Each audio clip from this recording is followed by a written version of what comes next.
असम के मुख्यमंत्री हिमंत बिस्वा शर्मा ने बुधवार को प्रेस कॉन्फ्रेंस के दौरान हायर सेकेंडरी परीक्षा में उत्तीर्ण छात्रों को स्कूटी देने के संबंध में जानकारी दी।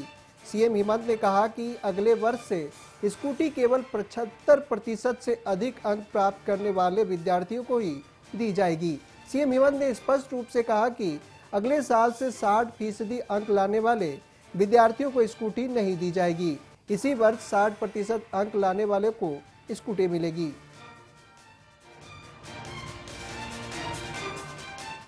আমি হায়ার সেকেন্ডারি পরীক্ষাত ভাল ৰিজাল্ট কৰাৰ কাৰণে আমি স্কুটি দিওঁ।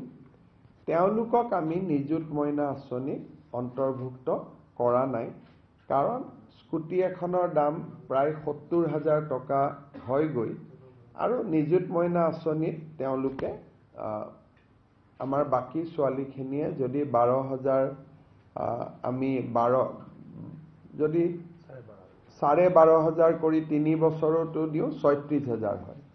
কিন্তু ছোৱালীয়ে যদি কয় যে নহয় মোক স্কুটি নালাগে, মই নিযুত মইনাহে ল'ম, তেতিয়ালে নিযুত মইনাও তেওঁ ল'ব পাৰিব। অৰ্থাৎ ছোৱালীজনীৰ ওপৰত ডিপেন্ড কৰিব যে মই স্কুটিখন ল'ম নে মই নিযুত মইনা আঁচনিটো ল'ম। দুটা আঁচনি